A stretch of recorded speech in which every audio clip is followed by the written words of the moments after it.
encuesta CEP, dada a conocer esta jornada, señaló que Gabriel Boric lidera las preferencias presidenciales con un 13%, seguido por Sebastián Sichel con un 11%. Queremos analizar los resultados de este esperado sondeo y conversamos a esta hora con el doctor en Ciencia Política y académico además de la Universidad de Talca, Mauricio Morales. ¿Cómo estás, Mauricio? Muy buenas tardes. Hola Matilde, gusto saludarte tanto tiempo. Así es. Bueno, no tanto, pero sí, este año se ha pasado tan raramente que parece mucho. Mauricio, lo primero, ¿cuánto podemos confiar en esta encuesta CEP, que si bien es la más respetada dentro de las encuestas, una vez que se estableció el voto voluntario, la precisión no ha sido tanta? Sí, la encuesta está midiendo solamente el clima de opinión, el clima electoral. En ningún caso es una encuesta capaz de predecir lo que vaya a suceder en noviembre próximo. Y lo digo por una razón muy sencilla, porque no se hace la pregunta sobre intención de voto. La pregunta sobre intención de voto es: si las elecciones fuesen el próximo domingo, ¿por cuál de los siguientes candidatos votaría usted? La pregunta que se formula es: ¿quién le gustaría que fuese el próximo presidente de la República? Y adicionalmente, en pregunta abierta, Matilde, en circunstancias de que la pregunta de intención de voto se hace con preguntas cerradas. Por lo tanto, en ningún caso podríamos interpretar estos resultados como un afán de pronóstico por parte de la encuesta del CEP. Más bien se protege entonces la CEP de no hacer un pronóstico por lo que ha pasado en el último tiempo. Ahora, Mauricio, ¿cómo ves tú el escenario donde mayoritariamente más de un 50%, un 65%, si lo sumamos todo, no tiene candidato para las próximas elecciones? Sí, esto, Matilde, contrasta con la misma encuesta CEP de la misma fecha, pero de 2017. Comparando la misma encuesta con la misma pregunta, la porción de no sabe, no contesta, y me voy a quedar solamente con esa barra, hoy día es del 50%, en circunstancias de que en 2017 era del 35%. Y acá hay dos hipótesis en competencia para explicar este resultado. La primera hipótesis es la debilidad general de la plantilla de candidatos en competencia. No está ni Piñera ni está Bachelet, por lo tanto son candidatos nuevos. Y la segunda hipótesis, que podría ser perfectamente complementaria a lo que te acabo de señalar, es que la ciudadanía vaya a tomar la decisión a última hora o una vez que se inicie oficialmente la campaña o la franja electoral o los debates televisivos. Probablemente ahí se comiencen a cristalizar las preferencias y se reduzca este 50% de personas que no saben, no contestan. Pero también hay evidencia de que las candidaturas que están en competencia son débiles en comparación a lo que sucedió por lo menos en elecciones anteriores. Y lo que tú dices es muy importante, porque hasta lo que habíamos visto en las elecciones pasadas, las personas solamente ratificaban su intención de voto tanto con las franjas como con los debates. Sin embargo, ya en las primarias que tuvimos en el mes de julio, los debates marcaron un punto de inflexión. ¿Qué es lo que se espera en el desempeño de los candidatos en esa materia y cómo podrían, digamos, cambiar estos números?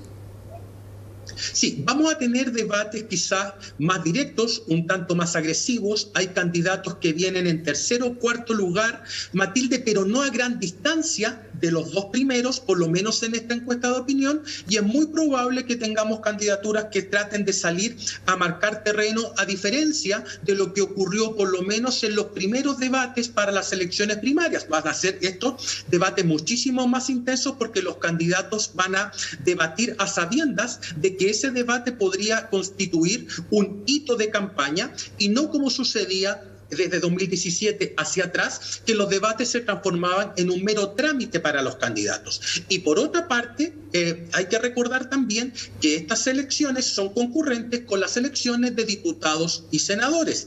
Y ahí se va a producir o una convivencia entre el candidato presidencial y su lista, o se va a producir conflicto, como por ejemplo lo estamos observando en el con la discusión del cuarto retiro. Y ese va a ser otro hito relevante durante el desarrollo de esta campaña. Por lo tanto, si es que pensamos que esos hitos van a existir, entonces podríamos suponer que la intención de voto también va a variar.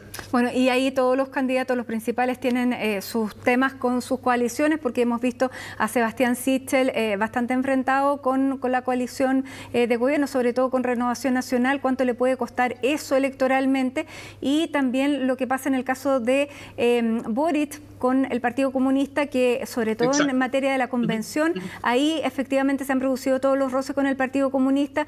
Ayer él decía que había que tratar más o menos, esa era la intención, tratar bien al Partido Socialista. ¿Qué es lo que se ve de eso, de esos conflictos? Sí, es difícil que ninguno de los candidatos presidenciales no salga herido de esta discusión asociada al cuarto retiro. En el caso de Sichel estamos viendo, como tú muy bien lo mencionabas, la división que existe en la coalición y particularmente la respuesta de algunos representantes de Renovación Nacional rebelándose en contra del mandato Sichel, que era votar en contra. En Boric la situación también es conflictiva porque el Partido Comunista ha señalado que el cuarto retiro debe ser sin ninguna clase de letra chica, es decir, que no constituya renta, como sí lo ha planteado Boric. Por lo tanto, tenemos ahí también un conflicto dentro de la coalición. Y en el caso de Jasna Proboste, ella está esperando que el proyecto llegue al Senado y lo está haciendo de manera muy hábil, Matilde, porque ella sabe que en la Cámara su coalición va a votar a favor, o gran parte de su coalición va a votar a favor, pero también es probable que el proyecto no avance hacia el Senado.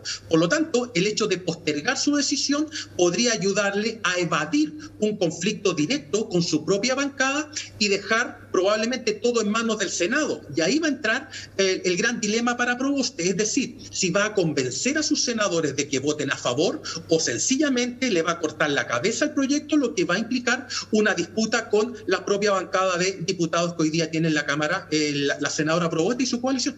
Pensando que todos necesitan aumentar su intención de voto, ¿qué es lo que, partamos por Jasna Proboste, que se ha visto en el último tiempo dentro de los que están marcando las primeras preferencias, la más invisibilizada por las últimas polémicas que han protagonizado Gabriel Boric y Sebastián Sichel?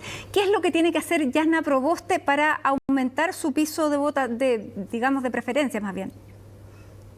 Todos están jugando para Proboste. ¿En qué sentido? Primero, que Sichel está bajando sistemáticamente, en otras encuestas está bajando de manera más o menos permanente en su intención de voto, y Kast ha ido aumentando. Por lo tanto, al aumentar Kast y bajar Sichel, el umbral de electividad para pasar a la segunda vuelta es menor en comparación con elecciones anteriores. En segundo lugar, esta misma encuesta está mostrando que el centro sigue siendo una posición mayoritaria dentro de los encuestados, y de hecho en esta encuesta, si mal no recuerdo, alcanzó cerca del 34%. En tercer lugar, Matilde es la única mujer, y eso no es pueril por lo siguiente: las mujeres vienen votando más que los hombres, por lo menos desde el año 2012 en adelante. Las mujeres menores de 40 años están votando casi 8 puntos más que los hombres también menores de 40 años, y las mujeres de 40 a 72 años están votando en cerca de 6 puntos más que los hombres. Por lo tanto, ella tiene un terreno cautivo ahí para explotar electoralmente sobre la base de estas dos evidencias, es decir, por una parte la mayor participación femenina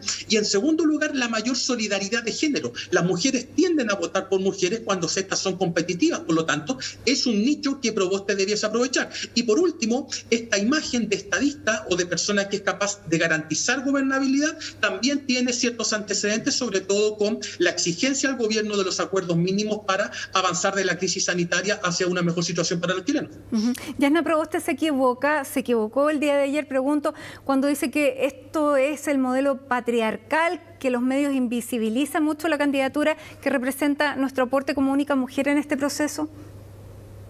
Yo creo que las palabras quizás no fueron las más adecuadas. No, la ciudadanía no premia necesariamente el rol de víctima, sino que premia el rol de aquellas mujeres que son capaces de imponerse a esa adversidad que probablemente, no todos, quizás algunos medios de comunicación imponen. Pero ahí está la gran labor de una candidata presidencial. Michelle Bachelet lo hizo perfectamente cuando fue candidata presidencial, probablemente la ayudó cuando fue ministra de Defensa el hecho de estar arriba de un tanque. Bueno, Proboste tiene que hacer exactamente lo mismo. No tiene ni un tanque ni tiene el árbol de Boric, pero sí tiene antecedentes que le permiten mostrar que es una mujer capaz de conseguir acuerdos, de horquillar al gobierno y de obtener mejores políticas públicas para el país. Vámonos al lado de Sebastián Sichel y José Antonio Kast. José Antonio Kast aparece con un 3% de intención ahí o de preferencia. Él dice que para él es bueno porque no apareció en la última, en la elección anterior, y sacó un 7% de los votos. ¿Qué podemos esperar de esa contienda? Y efectivamente, Mauricio, ¿pudiera no llegar ninguno de los dos a segunda vuelta? Podría suceder, de hecho es una opción que hoy día se presenta y que no se había presentado ni por asomo en elecciones anteriores, y esto obedece fundamentalmente, Matilde, a dos fenómenos. Primero, el empuje que ha tenido Kast en las últimas semanas y que se ha mostrado, por ejemplo, en la encuesta CADEM sobrepasando los 2 dígitos y en otras encuestas incluso pasando al tercer lugar y relegando a Proboste a un cuarto lugar. Y por otra parte, también hay que considerar el efecto Parisi. Parisi está alcanzando en otras encuestas de opinión cerca del 7% de intención de voto. Si es que imaginamos que parte de la votación de Parisi es de centro derecha, entonces la división o la fractura del voto de la centro derecha podría facilitar una eventual segunda vuelta entre Boric y Proboste. ¿Qué quiero decir con esto, Matilde? Que la misma fragmentación que se le achaca a la centroizquierda al tener varios candidatos perfectamente se puede aplicar a la centroderecha, que tiene al menos 3 cabezas en esta elección presidencial. Y con esta candidatura tan extraña que no ha sido presencial de ninguna manera, ¿cómo se explica? Eso se explica por los antecedentes que tiene Parisi. Parisi te habla en un lenguaje fácil, es el clásico líder populista, es el clásico líder que se acomoda a esta disputa entre una élite corrupta y un pueblo virtuoso. Es un candidato que, si es que Matei no lo para a última hora en las elecciones de 2013, la podría haber amenazado avanzando él a la segunda vuelta, y adicionalmente porque el año 2013, Matilde, Parisi llegó a un segmento que ningún otro candidato había sido capaz de llegar con esa intensidad, que fue el sector joven, profesional, pero que estaba sin empleo. Estoy hablando del año 2013. Y hoy día, y dada la situación económica del país, ese mensaje perfectamente se podría replicar haciendo de Parisi una candidatura que a lo mejor no pasa la segunda vuelta, pero que sí podría dañar tanto la candidatura de Sichel como la candidatura de Boric. Ojo con eso. Y Marco Enríquez Ominami, ¿puede tener algún efecto en la votación que tenga Jasna Proboste y Gabriel Boric, sobre todo Gabriel Boric?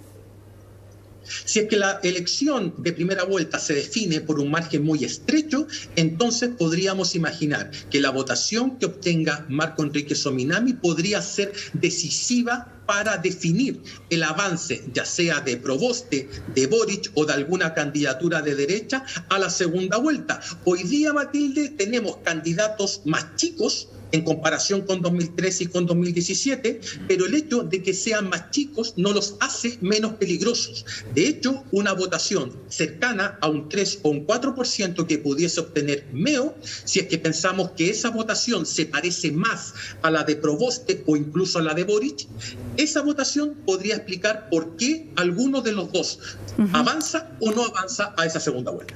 Perfecto. Bueno, Mauricio, muchísimas gracias por este análisis. Ya está entrando en tierra derecha esta elección presidencial. Recordemos que el próximo miércoles tenemos aquí en CNN Chile Televisión el primer debate de ellos frente a frente, el primer debate televisivo, así que te queremos agradecer especialmente que hayas estado con nosotros. Que estés bien. No, muchas gracias a ti, Matilde. Un abrazo, que estés muy bien.